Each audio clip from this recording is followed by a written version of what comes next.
नमस्कार दोस्तों, welcome to PK classes. दोस्तों, आज सिस्टम इंजीनियरिंग के बारे में जानेंगे। सिस्टम इंजीनियरिंग क्या होता है, क्या इसके ऑब्जेक्टिव हैं, क्या सिस्टम इंजीनियर्स की रिस्पॉन्सिबिलिटीज होती है एंड सिस्टम इंटीग्रेशंस का मतलब क्या होता है। तो आइए दोस्तों देखते हैं system engineering.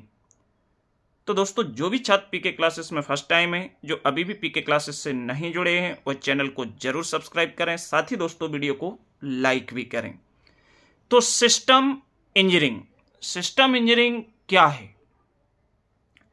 System means group of parts या कंपोनेंट। मींस सिस्टम का मतलब है, जैसे कि हम किसी ऑर्गेनाइजेशंस की बात करें कि कोई ऑर्गेनाइजेशन है तो वो एक सिस्टम है, कोई इंस्टीट्यूशन है वो एक सिस्टम है।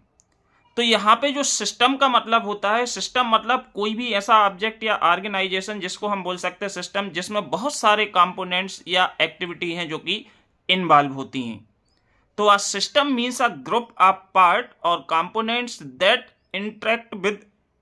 Interact each other to achieve a specific task. तो जो हमारा सिस्टम है, कोई ग्रुप है या उसके कंपोनेंट या पार्ट्स हैं कि कौन कौन से चीज़ों से मिलकर ये ग्रुप बना हुआ है, इसमें जब ये एक दूसरे से इंटरेक्ट होते हैं किसी भी स्पेसिफिक टास्क को कंप्लीट करने के लिए या किसी भी गोल्स को पूरा करने के लिए, तो जनरली हम इसको क्या बोलते हैं? Only system. मतलब सिस्टम का ये मीनिंग है, system means group of part.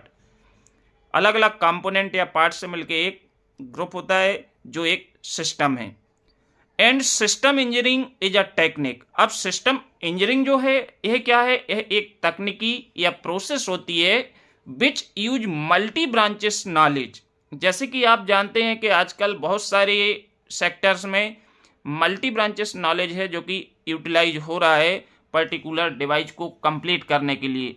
मान लो आप इलेक्ट्रिक व्हीकल्स की बात करेंगे तो इलेक्ट्रिक व्हीकल्स में मैकेनिकल इंजीनियर्स का भी रोल है और इलेक्ट्रिकल इंजीनियर्स का भी रोल है। मीन्स इसमें दो ब्रांचों का यूज हो रहा है, बिना दोनों के ये कंप्लीटली असेंबल करना और इसको तैयार करना संभव नहीं है। तो यहाँ पे जो सिस्टम इंजीनियरिंग है, system engineering is a technique which use multi branches knowledge for making a system और product more reliable, useful and cost effective to the customer. Means system engineering है जो, इसमें हम किसी भी ऑब्जेक्ट को जब तैयार करते हैं या कोई भी प्रोडक्ट की डिजाइन को बनाते हैं तो इसमें हमारी जो मेनली अटेंशन होता है वो रिलायबिलिटी, उपयोगिता एंड उसकी प्राइस के, क्योंकि कस्टमर जो आज के समय में मेनली ऑब्जर्व करता है वो यही फैक्टर्स कंसीडर करता है कि भाई इसकी रिलायबिलिटी क्या है, कितनी प्राइस है, क्या ये हमारे लिए उपयोगी है या नहीं है। It starts from customer need and importance. ये जो स्टार्ट है, ये स्टार्ट कहाँ से होती है? कस्टमर की नीड, मतलब उसकी आवश्यकता, जरूरत और उसके लिए इसका क्या महत्व है, इससे स्टार्ट होती है क्या? System engineering. A system engineer is responsible for the quality, safety, reliability and problem related solution and functioning of the system और प्रोडक्ट। मीन्स जो सिस्टम इंजीनियर होता है वो इन सभी चीजों को मैनेज करने के लिए रिस्पॉन्सिबल होता है। यदि किसी भी प्रोडक्ट में खराबी आ रही है, कोई प्रॉब्लम आ रही है, तो उसका समाधान तुरंत एट ए टाइम होना चाहिए और उसको कब क्या खराबी आ सकती है इसके बारे में भी मालूम होना चाहिए। तो ये सारी चीज़ों के लिए जो सिस्टम इंजीनियर होता है, जो इस पूरे इसके टीम के साथ कोऑर्डिनेट करके काम करता है, उसकी जवाबदारी होती है, रिस्पॉन्सिबिलिटी होती है। तो इसको हम बेसिकली बोलते हैं system engineering. Now objectives of system engineering. System engineering के जो मेन ऑब्जेक्टिव हैं, क्योंकि आपके एग्जाम में जो क्वेश्चंस हैं वो कई क्वेश्चंस हैं जो कि ऑब्जेक्टिव पूछे जाते हैं, सिस्टम इंटीग्रेशन पूछा जाता है, या what do you mean by system engineering. तो ये आपको यहाँ पे एक हल्का सा ओवरव्यू जो है मैं आपको दे रहा हूँ, इसके थ्रू आप लिख सकते हो अपने एग्जाम के क्वेश्चन के अनुसार आंसर। ठीक। Now to achieve required performance by operator and machine. Means system engineering का जो मेन ऑब्जेक्टिव है वो टू अचीव रिक्वायर्ड परफॉर्मेंस। मतलब मान लो कि हमने आपके लिए टास्क दिया कि आपको इतने समय में इतना काम कंप्लीट करके देना है, तो ये आपकी जवाबदारी है कि आपको जो रिक्वायर्ड परफॉर्मेंस है वो बराबर है कि नहीं, आप कर पा रहे या नहीं कर पा रहे। एंड मशीन कि एक मशीन है जो एक पर्टिकुलर 1 आवर में कितने ऑब्जेक्ट या प्रोडक्ट है जो कि तैयार कर रही है। Second, minimise personal requirements and training time. Means personal requirement या स्किल और ट्रेनिंग टाइम को कम करना। आजकल क्या है कि जो रिक्रूटमेंट होते हैं, रिक्रूटमेंट के बाद 6 मंथ तक ट्रेनिंग पीरियड होता है, तो ट्रेनिंग पीरियड में कंपनियों को अननेसेसरी सैलरी पे करना पड़ती है। तो आजकल जितनी भी कंपनियां हैं वो चाहती हैं कि जिसको भी हम रिक्रूट कर रहे हैं वो ऑलरेडी स्किल्ड हो, उसको पहले से सारी चीज़ें पता हो, तो जो हमारी ये फोकट की सैलरी जा रही है ये बच जाएगी। थर्ड है, make a system more reliable and safely. Means system engineering में क्या होता है, जो सिस्टम बनाते हैं हम, जो तैयार करते हैं, चाहे हम कार की बात कर लें, चाहे किसी इंस्टीट्यूट की बात कर लें, ऑर्गेनाइजेशन की बात कर लें, या किसी भी फील्ड में हम इसको अप्लाई करें बिजनेस के, तो make a system more reliable and safely. Means जो सिस्टम है वो एक तो रिलायबल होना चाहिए और सेफली भी होना चाहिए। Fourth point, to ensure quality of the system. Means जो सिस्टम है उस सिस्टम की क्वालिटी को सुनिश्चित करना जरूरी है। ऐसा नहीं कि हम बनाए जा रहे लेकिन किसी भी प्रोडक्ट में, ऑब्जेक्ट में क्वालिटी नहीं है। आज बना के हमने मार्केट में भिजवाया और 10 दिन बाद वापस आ गए, भैया ये तो खराब हो गया।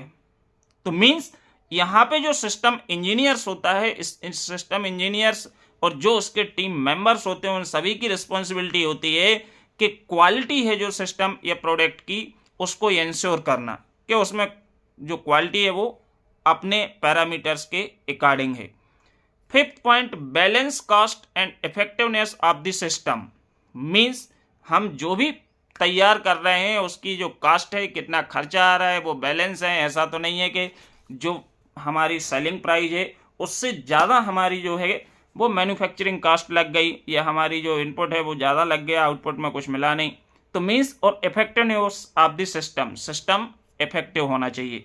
6.2, focus on customer need and market demand.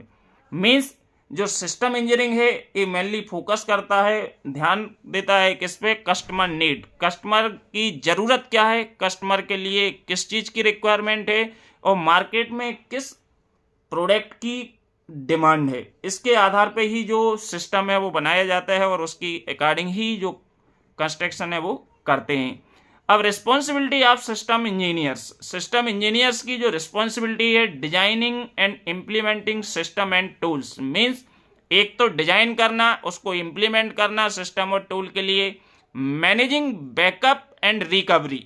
Means backup, मान लो कोई भी मशीन या आपकी कोई भी प्रोडक्ट खराब हो रहा है तो उसका बैकअप होना चाहिए कि उसके बाद आप क्या करोगे, और उसको बिना कोई डिले के तुरंत रिकवर भी करना है। मीन्स उसको सही वापस अपने उस पर लाना है वर्किंग कंडीशंस में। थर्ड है डेवलपिंग सिस्टम सिक्योरिटी स्टैंडर्ड्स। जो हमारे सिस्टम होते हैं, यदि हम इंटरनेट्स की बात करें, कंप्यूटर में बात करें, इसके जो सिक्योरिटी स्टैंडर्ड्स होते हैं उसको डेवलप करना भी इस सिस्टम इंजीनियर्स की रिस्पॉन्सिबिलिटी होती है। Assessing resource to meet organisational needs. Means assessing resource to meet organisational need. Fifth है परफॉर्मिंग सिस्टम अपग्रेड। सिस्टम को समय समय पे अपग्रेड करना होता है, क्योंकि समय के अकॉर्डिंग नहीं चलेंगे तो हम बहुत पीछे रह जाएंगे। इसलिए जो हमारा सिस्टम है, न्यू जैसे टेक्नोलॉजी आती जाती है उसको अपग्रेड करते हुए अपने सिस्टम को अपग्रेडेशन आवश्यक होता है। Make a system is profitable for a business enterprises. जो बिजनेस होते हैं, व्यवसायी होते हैं, उनके लिए सिस्टम जो है वो लाभकारी बनाना, प्रॉफिटेबल बनाने के लिए भी जो सिस्टम इंजीनियर्स है उसकी जवाबदारी होती है।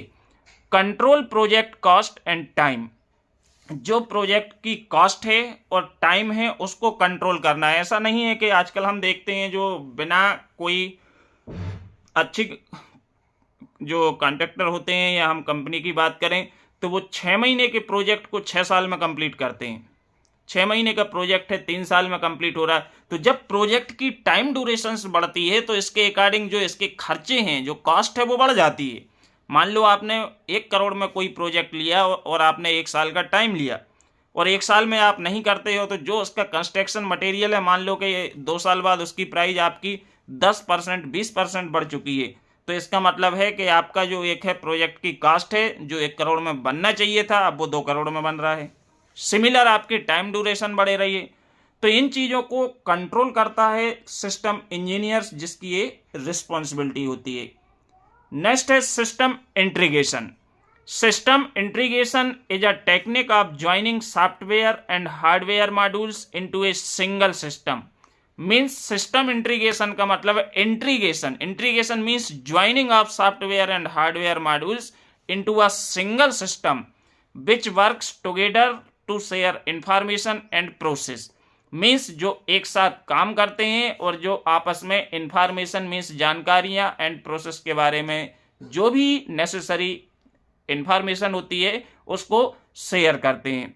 The aim is to make this system work together. इसका जो मेन मोटिव है, मेन पर्पज है, ये make this system work together means ऐसा सिस्टम बनाना जो मिलके और एक साथ काम करे smoothly, so they can share information and process more efficiently.